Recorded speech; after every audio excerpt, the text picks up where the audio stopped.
All right, hey guys, I'm here with Sarah, or at Self Illumination on Instagram. A lot of you have probably already seen clips of her. She's done a lot of stuff with other people in the community in terms of interviews and whatnot.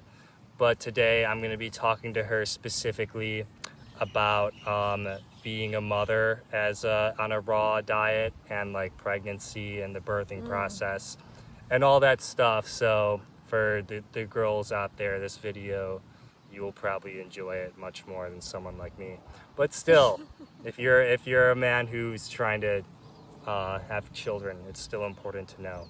Absolutely. It's actually just as important for the men to know as the women to know, I think, because the men are also creating the baby along with the woman, and they split DNA, right? So it's really important. It is really important.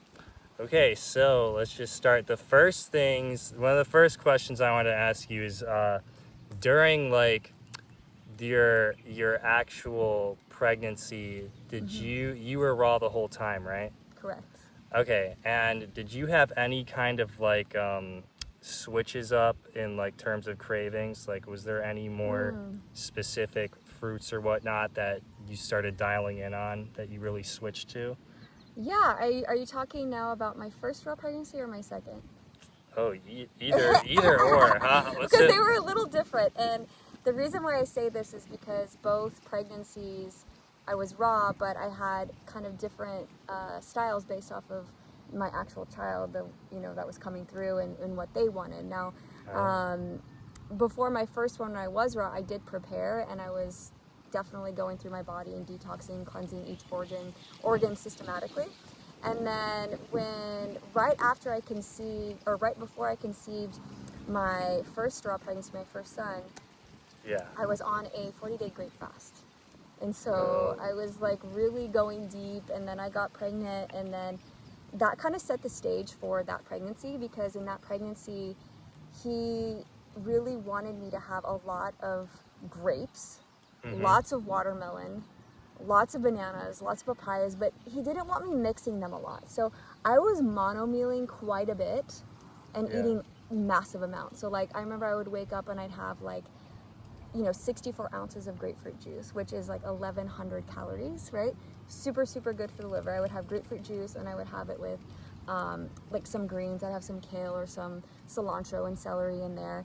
And then I would have, about 4 pounds of grapes, and I would either eat them whole or I would blend them all together. And then I would have like another meal of just like mangoes, or another meal of bananas, and I'd always seem to end the night with like bananas and dates, and maybe like a huge salad, like a ginormous salad with sprouts and tons of shredded vegetables, all raw. And it was very simple, but it was awesome, and I had so much energy, and my digestion was like on point. So that was my first raw pregnancy. My second raw pregnancy, I was not doing as much mono-mealing, I would say. This guy he really, really wanted me to have antioxidants. Like, I just kept craving acai, blueberries, and I was actually eating some Java plum. Like, we're here in Hawaii, and the Java plums are just like everywhere, right? It's like the pig's favorite food. Yeah. And they're full of antioxidants. People don't know that. So I would literally pick up Java plums and eat Java plums. And so that pregnancy was a lot of antioxidants, a lot of acai, but I had durians, I had bananas, I would also have grapes, I would also have mangoes, I would also have, papayas and all of the above. But he definitely wanted more antioxidants and a little bit more of gourmet raw. So I was making, kind of crackers and different types of wraps and different types of pâtés to go in my salads, to go in my wraps. So I felt like he definitely wanted more taste and cravings of that, but I never craved anything outside really of the raw foods, I would say. Like, and I think maybe my second one, those types of gourmet raws were more fulfilling for me. I'm like, ooh, I want like a little wrap. So I'd make a wrap and I'd dip it in some sauce, and that was more of like the cravings that I have. But definitely cravings, I feel, are more emotional than they're actually what your physical body needs sometimes. And if you tune in to actually what the craving is, what are you emotionally craving? Half the time it's going back to like puberty or going back to when you were a kid, and that's something that your mother would give you. I often work with women. I'm like, well, why are you craving this chili, right? And they're like, well, my mom used to make this really warm chili. And I'm like, are you wanting your mother's love? You know? And then they'd be like, yeah. I'm like, okay, well, you can maybe reach out to your mom, but also you can make the chili, but can you make it a little bit healthier for you? Can you make it, you know, if you are vegan, make it vegan, make it something that is going to feel good and benefit you and your baby. Yeah. Yeah, I feel the same way about my mom's cooking. It is very nostalgic for me. Right.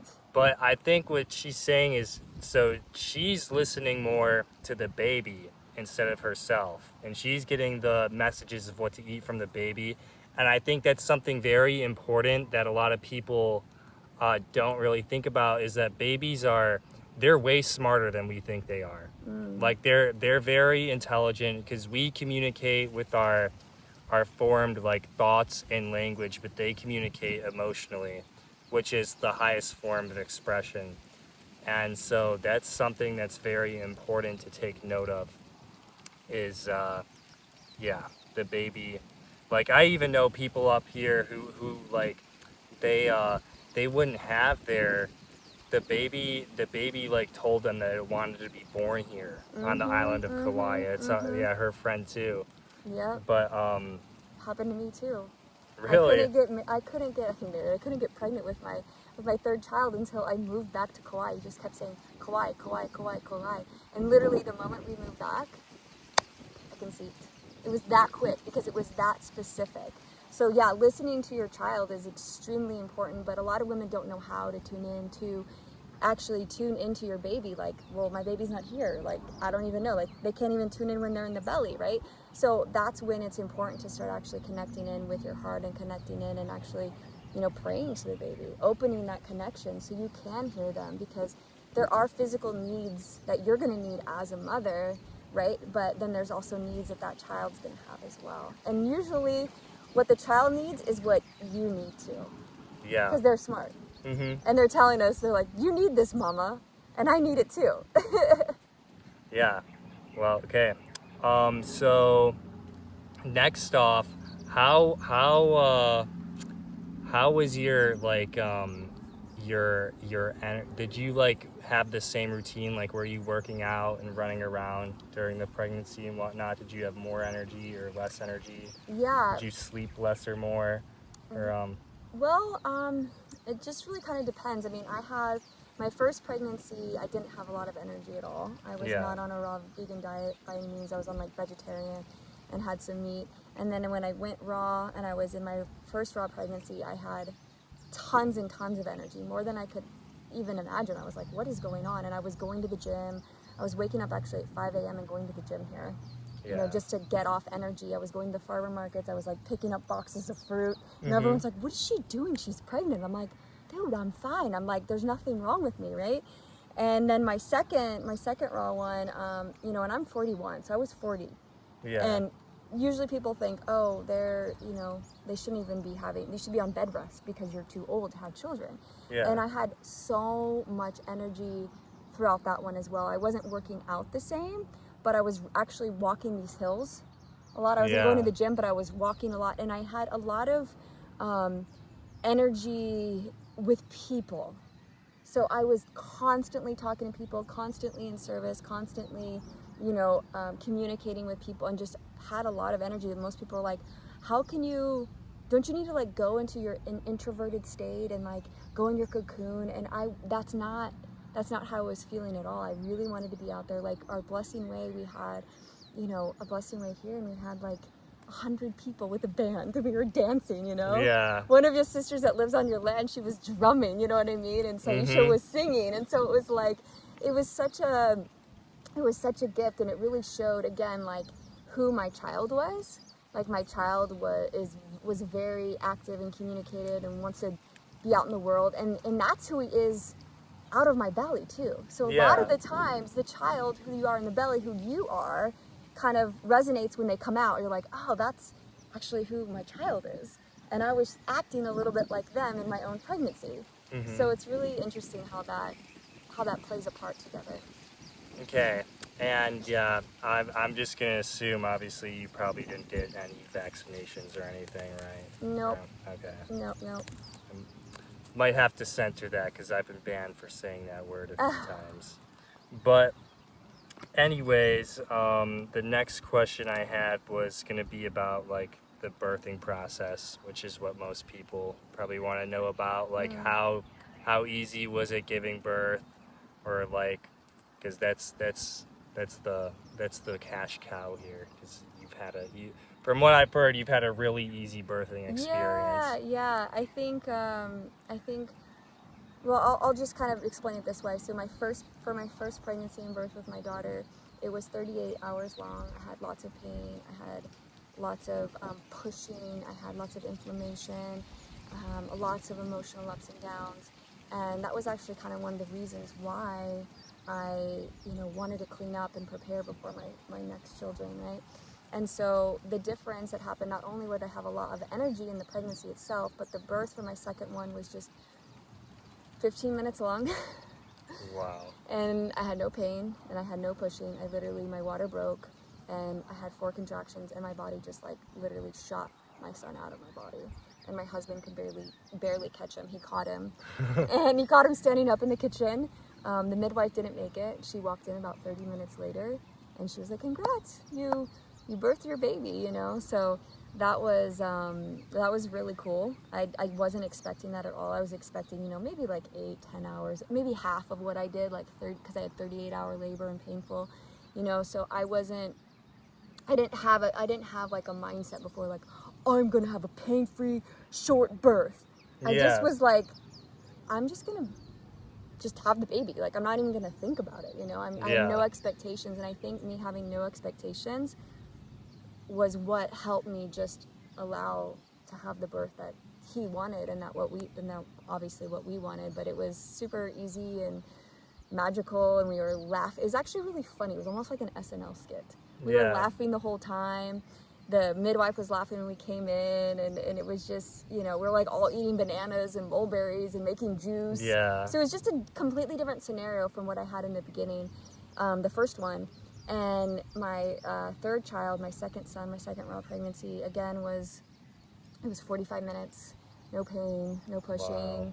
As soon as my water broke, he flew out of me. Same thing, except for this time I had 2 children, kind of dueling the whole scenario, and my husband caught all 3 of my children every time. So it was, again, very chill. We were in bed like an hour and a half later, and postpartum, I'm just like, You were fine? I was fine. I actually ate from the I remember the day afterwards, one of your sisters from where you live, she came over with like so many greens and so many fruits, and she looked at me and she was like, "Wait, like why aren't you bedridden?" And I'm like, I'm not tired. I was like walking around and preparing food for my children, and so it was such an eye-opener that, like, I could say, okay, it's not just a fluke that I had one really fast and pain-free birth, but I did it for a second time. And I just knew that there was something to that there's something to, if we actually prepare our body, we cleanse our body, we eat the right foods, we're right in the mind, we're right in the heart, we're working through our own issues, that when it comes to birthing, it can be much easier. And so if we can all do that, then birth can look much differently. Yeah, no, I think that all like pain in general is just like inflammation and stress and acid in the body. Totally. Like even like when I'm fasting, or like even now, like if I get hurt, it just hurts like way less than it normally did, and it heals way quicker, because it's just that your body's like you're operating on a much different level. So everybody's thinking in terms of like well, most people are thinking in terms of what are all these things that you need to support yourself, like during your whole like journey. Not even if you're like pregnant, but if you're just on your own health journey, you're thinking about all these like nutrients and stuff. But it's kind of a reverse ideology, is how can you make your body the most efficient so that it runs the best with the least amount possible. And that's like the goal here. Okay. And so you were back on your feet like Did you take a nap or anything after the birthings, or? I mean, of course, like we Yeah. I mean, it was in the middle. It was actually in the nighttime, so we just went to bed as if it was normal. So it's like if I had my babies at 1 in the morning, I was going to sleep at, by the time we got everything, we did lotus births, which means we didn't cut the cord at all. We just allowed the placenta to be attached. And so because of that, you have to do like preparation for that. You have to clean it. You have to put the herbs on it and make sure that it's all good, right? Yeah. And then you set it up next to you. And so with both my sons, I did that. My first son was 4 days. And so I was at home for 4 days, but I wasn't like, sitting around, laying around as if I'm bedridden. But Yeah. by the time he kicked it off that day, we planted it with a mango tree. And then we went on a hike. We went up to a beautiful place here called Makaleha. Oh, I was just there. Yeah. I was just there. And we got water. So I was hiking with him there. And with my second, I think he was 2.5 days with the cord and the placenta. And right away we were just Yeah, man. we were just going, and it's kind of cool how nature works, because the timing of when the umbilical cord comes off the baby is the time when like the breast milk will just flood in, right? So women will say, oh, it takes like 3 to 4 days of your breast milk to come in. And that's because like there's a process for your body to make it, right? But it's the same process and length of time as when usually the cord comes off, right? So you still have meconium, but the actual milk just started flooding in as soon as both of them let go of the placenta. Yeah. The next thing you know, like the milk's coming in and they're more on me. Both my boys, because they did that, they weren't so obsessed or attached with me personally. They weren't like, I need milk, I'm dying. They were just so chill and just like almost in a meditative state. I have pictures of them just sitting there like so chill, like it didn't even matter, you know what I mean? So it's really interesting to see that transition of when you come into life, when you come into earth and you have a new life, how when you just let them be undisturbed and be like nature would, like my husband always jokes, he's like, if you're out in the middle of nature, would you go and take a rock and like just start hitting the cord to get it off, like if there's no scissors? No, yeah. You would let it naturally fall off. But then everyone's, excuse or what they would say is, but there's predators and there's animals gonna come and, eat it. I'm like, what? Is there animal? Am I having like, Yeah. you know what I mean? There's no predators out here trying to come and get my baby or me. So it's a completely different situation. Yeah, I think that's a big thing that I've actually wanted to talk about too, is that most people in the world are living in a survival mindset. And that puts you in a completely different train of thought. It makes you think differently. So you're thinking in terms of survival, and that's like your animal mind. So a lot of people, when they do their diet ideology, they're like, what would you eat if you're trying to survive in nature?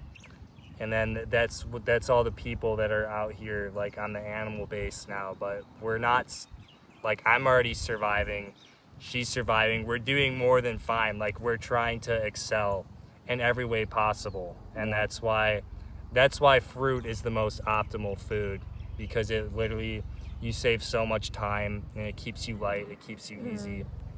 But yeah, that's definitely it's definitely the way to go, is to be abundant.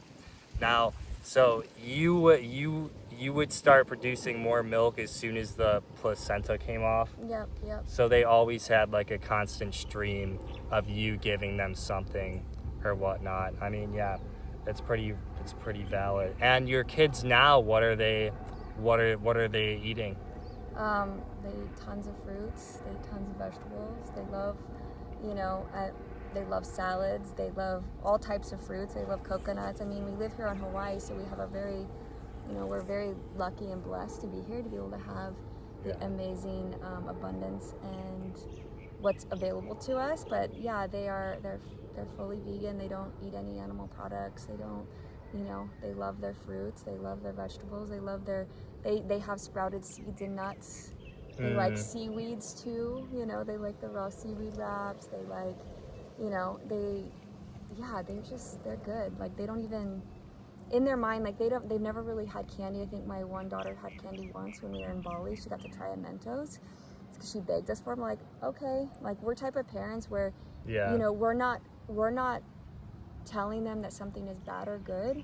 We'd rather have them understand and make a choice from their heart. So like she wanted to try a piece of candy, so she tried a piece of candy, and then we said to her, okay, well, how does that make you feel? Yeah. And then she was like, oh, I feel like I'm having a sugar rush, like I have lots of energy.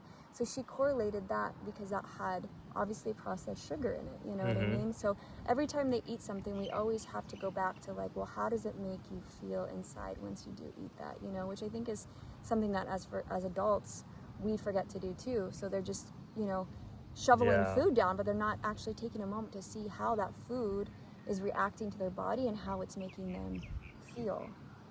So my kids are just, they're all about this lifestyle. They're all about foods. They're all about veggies. They're all about, you know, creating things. I often have videos of them making salads and making wraps. And my 6-year-old son always makes the juice. No matter what, he always makes the juice every morning for us, which is really cool. And now that it's watermelon season, it's like their favorite thing ever. So they're just loving it. Yeah. What were the first foods besides breast milk that you started getting them on? They have, my first son was watermelon, my daughter was blueberries, because we were in California at the time, so more that type of fruit. And then this guy, actually, he had antioxidants. He had a mango smoothie with acai. So that seemed very fitting for what he likes. I'm like trying to figure out, I'm like, are you from Brazil or what's going on here, you know? It's just what he likes. He just likes acai. And my third child, my second son, he loves fruit. I mean, he goes and he crawls to like our stand where we have bananas. Yeah. He peels the banana himself, he eats it, and then he's done. Like, he's 10 months old and he's fully understands, like, I can go when I'm hungry to go get my food, and he grabs bananas. He'll even like hit like a papaya and try to bite on it. I'm like, oh, you want papaya, you know? So he's already telling me, you know, what he wants, which I think is really, it's probably why you wanted to be born up here. Yeah. Because there's not many better places to get fruit. Yeah. Honestly, compared to Ohio, this place is wonderful. Right. It's definitely a benefit, and I've done this lifestyle in the, you know, over on the mainland, and it, you know, it's definitely doable, and you can do it. It's just it's not as how do I say, like, we have farmers markets every single day. We have abundance of fruits, like fresh fruits off the tree every single day, which I felt a difference, and I feel a difference if I leave and I'm eating fruit from mainland and I'm not getting fresh fruit. I definitely feel a difference. But is that going to stop me from going on a different lifestyle? No. No. But I could just personally see the difference, because I can feel, I've become so sensitive 9 years into this. I can feel like, oh, I know what they've used to plant that tree and how that banana is going to taste. You know what I mean? You can feel it. You could totally, and you can taste it. Like, guys, a banana up here tastes so much better than any banana you're gonna have on the mainland. Like, the normal Cavendish bananas, they're not even, they're all weird, and they don't taste like, they're not even good. These ones like taste like ice cream, I swear, like the apple and the Thai, the so good. The small little ones. And you definitely notice that, and your environment is super important. The biggest thing I notice up here is the air. Like, the quality of the air is so much different. It feels so much better to breathe it in. But you don't have to be somewhere like this to start. Like, when I started, guys, I was living in Ohio. I was living in a big city. I lived in Cincinnati. And I was getting my fruit from frickin' Aldi's. Like, it was probably so sprayed and just That's a good story. I remember through that in Florida, actually. Yeah, I was going to Aldi's and just getting like these bags of oranges and cantaloupes and pineapples and stuff. And I know they were all definitely not high quality fruit, but I still, it worked for me. Like, because here's the thing, when you're in a situation like that, almost any kind of food you can get is gonna not be high quality. Whether you're eating meat or leaves or fruit or literally anything, if you're getting it from a grocery store, if you're in a big city, it probably has some kind of chemicals in it, some kind of spray, some kind of something. So you might as well just choose the best out of all of them, which would be the fruit. And the fruit is going to be the thing that's going to help you get chemicals out your body the most. So you're getting them in you either way. So the best thing you can do is eat fruit, because then at least your body like we said earlier, it's operating at a higher level. Yeah. So you're just pushing all these toxins out. And you will push the toxins and you will push parasites out. Believe me, even with store-bought fruit, you're going to push out the nonsense out of your gut, especially because of just the time frame that the fruit's in your body. It digests in 3 hours versus like 12 hours, or even some meats are like a week. Like imagine like for a week you're just sitting with that in your stomach. Like when you don't have that, like things come out, you know. And I want to share this because I love that you're saying this about getting toxins. You know, we moved to Florida for a little while and we were sprayed by an orange farm that was GMO, okay? So we had a lot of agrotoxins that we found in our own body. And what I did to actually get them out was I did 100 days of organic oranges to help pull out the chemicals from the non-organic oranges. Now, I'm not suggesting everyone to do that if they've got, you know, chemicals, because that was 6 years into my raw diet. But you could see how even oranges from Florida organic can be beneficial to pull out the inorganic toxins from Florida. You know what I mean? And it worked. It was like one of the most powerful fasts that I've ever done, doing an orange fast and eating them, because after that fast, literally, my whole body, I could absorb nutrients on such a deeper level now. Like I could eat half as much. Yeah. Because I was actually absorbing food, and I think that's what people don't realize is that it's all about the absorption. You know, if you can absorb nutrients properly. And when you're clogged up, you just can't. And so you're not getting all the vital nutrients until your gut is clean, till the intestinal tract is clean. You know what I mean? So you can absorb it. All that plaque, all that junk, all that's out, you know? Yeah, definitely. The biggest thing is absorbing your food. And the most powerful meal you can have is just one type of fruit with just like a mono meal. So like for me, I would prefer to only eat watermelon, but there's none up here. That's my favorite food ever. I've been on oranges for like, I don't even know, like 3 months now. Whoa. But, only oranges, nothing else? I mean, I do have like maybe like celery juice or something, but like my main meals are just oranges. And I have raw honey occasionally too. Nice. But that's about it. Or I also work at the gourmet raw vegan restaurant, so I do have like a cheesecake or something from there. Just because if you're working there, man, and the food's free and it's raw, like it's yummy. It's not the best. Yeah, it's delicious. And some of them do have medicinal benefits. Like we have this one blue pie that gives you like crazy dreams and whatnot and all this stuff. Yeah. Nice. But yeah, I kind of lost my train of thought there. But yeah, fruit mono meals is the best for, and the way you breathe is also extremely important for in terms of detoxing, because every single time you're breathing something in, you're also breathing something out. And honestly, I think that's the most important part of anybody's health journey, because that's your main fuel source. Like even fruit, I mean, it's good for eating, but breathing is everybody's main fuel source. Like everybody's a prana power person, because you could go forever long without eating or drinking, but you can't go breathing that long because you're literally breathing in your life. Like if you get choked out or something, you lose consciousness. That's the first thing you lose. You don't like lose your anything else. You literally lose your perception because you're breathing in your literal soul. And that's how we're all connected as well, because we're all breathing in the same thing, and we're all kind of unified under that field. But yeah, I'd also like to ask you, this is unrelated to what we were just talking about, but I saw you posted something about the best fruit for having a pain-free pregnancy was dates.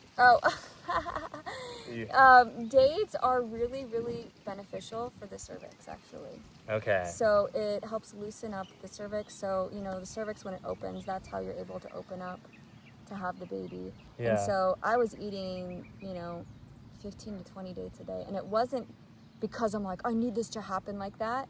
It was just something naturally that I wanted to eat, because when you're on a fruit-based diet and you're hungry, especially when you're pregnant, you're like, what is the best thing to do? You just have a bag of dates, you can pop them in and you eat them. And it literally helps with nausea.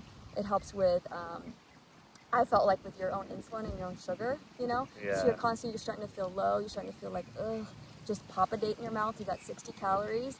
and it's incredible. It's known. It's actually probably one of the only fruits that is scientifically proven to help with the cervix and to opening up. So I don't say that was definitely the only thing. I think it was completely the whole lifestyle of like the preparation before and eating all the fruits. I think a lot of it is also hydration too. How much hydration you have in your body, how much water, right? Because that helps it, helps release the acidity. Like you said, it's the acidosis. So we need to release the acidosis to release the inflammation in the body and in the pelvic floor, right? To be able to open up. And also opening to receive the love, okay? And I'm gonna go there because it's not just about food. It's about your heart, it's about your feelings and emotions, and like you could be raw till the break of dawn, but if you haven't worked on your issues, if you don't have a good heart, we were talking about this earlier, like mentally and emotionally, spiritually, then you are still going to have the suffering in there. So when you start working on the pain, especially below here, I remember I had so much pain with my daughter, and it was all like about my own expectations. That was what was creating pain in my labor, because she's like, you have all these expectations of how you want me to be born, but this is how I want to be born.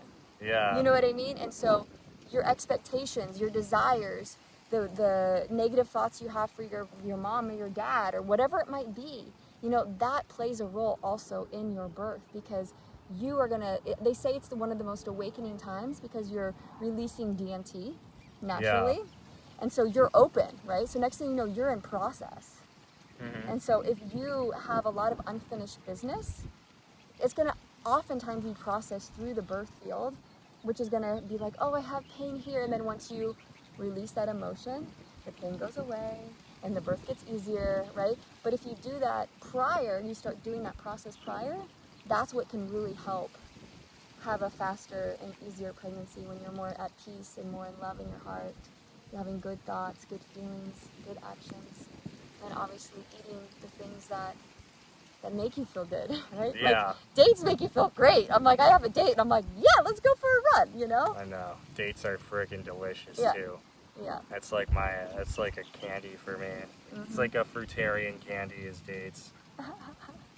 But yeah, that's what she said is really true, and it's not just for having a pain-free pregnancy. Like if you're doing any kind of really high lifestyle like this, you need to get over like any kind of anger and resentment or past traumas and whatnot, especially if you're trying to become on the higher levels of more prana based. So I know not everybody's into like breatharianism or whatnot. That's a whole other conversation. Yeah, that's a whole nother thing, but you have to be at a certain level of mental mastery to have that, even to be on like only fruit and having low amounts of it. Like I was like I remember the first 2 months I was here, I was on one meal a day and I'd have just a little bit of fruit, and I had to really like lock in. I had to be like meditating all the time, and I had to be out like somewhere here.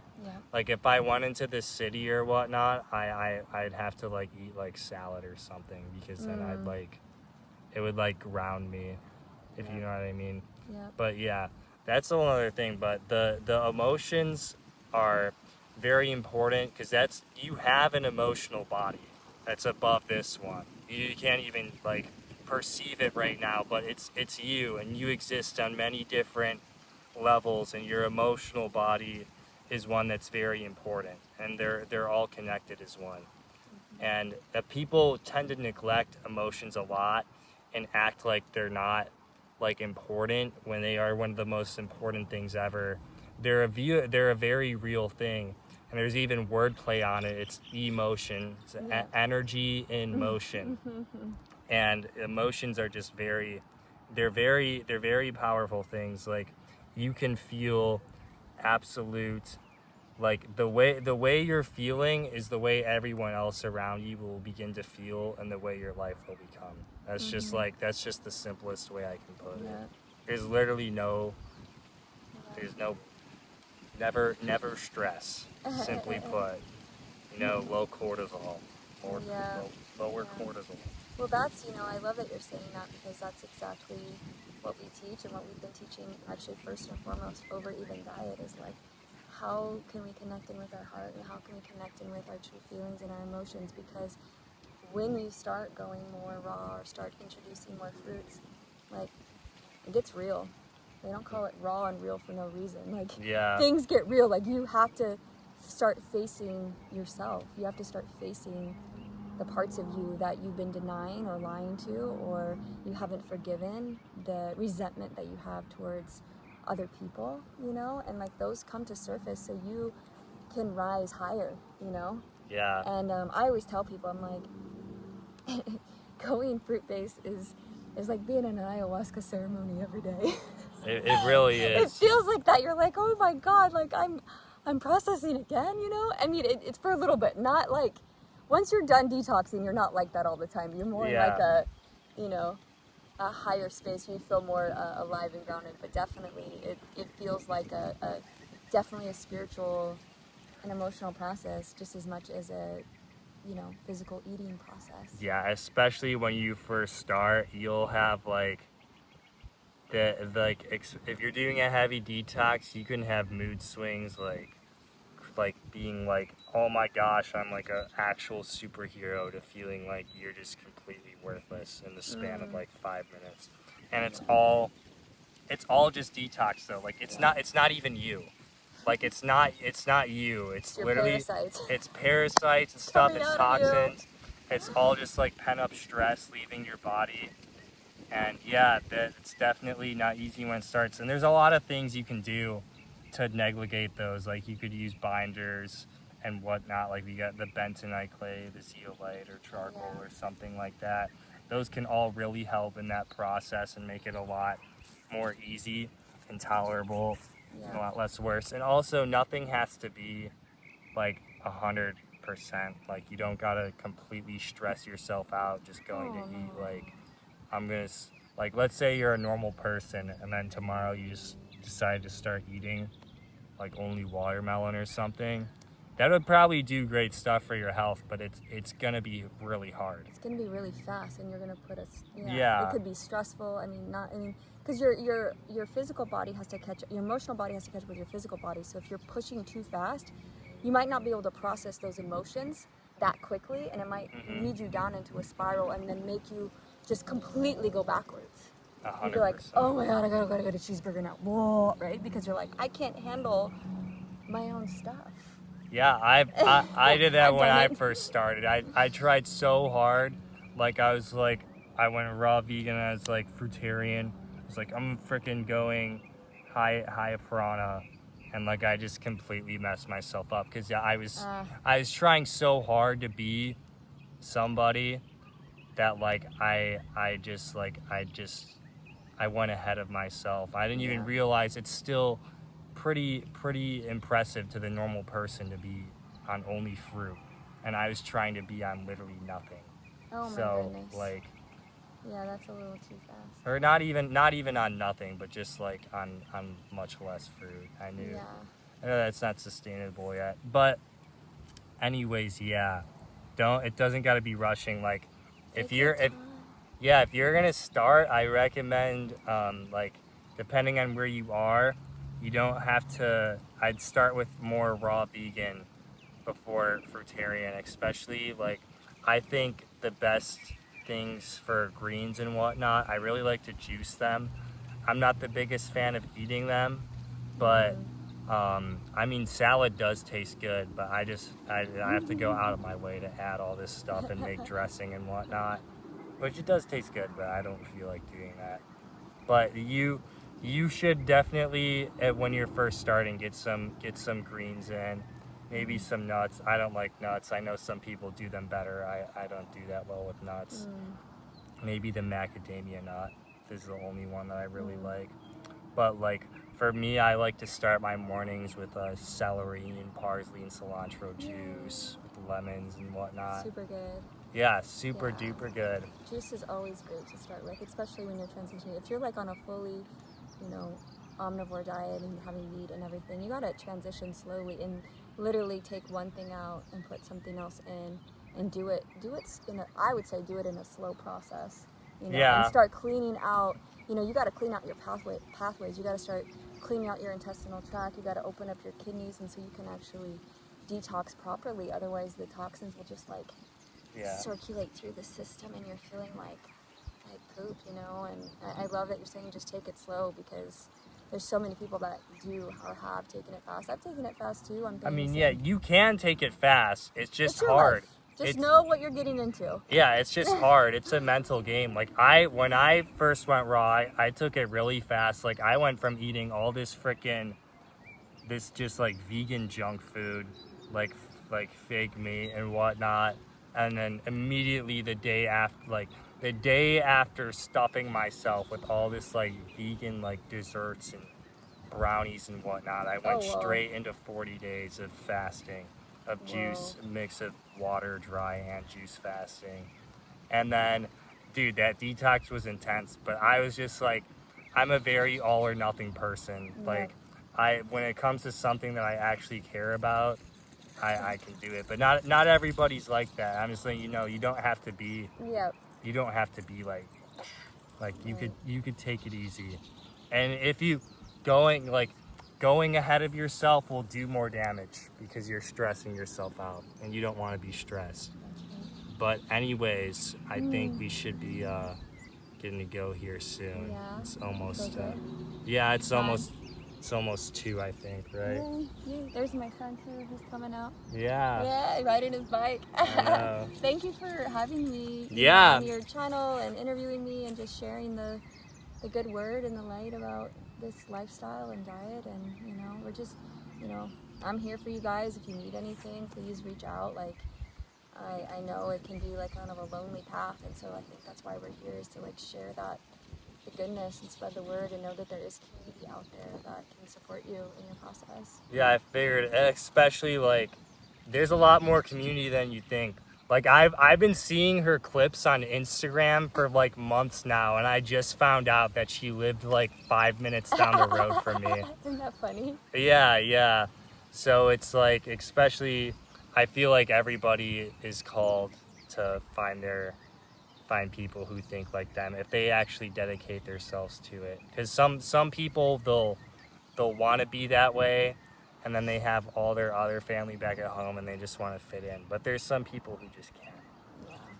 But yeah. Awesome. Okay. Yeah. And all right, thank you, Sarah. Yeah, And thank you guys for watching, and thank you for having me here at this wonderful place. This place is really beautiful. You're welcome. Yeah. You're welcome. Awesome. See you later, guys.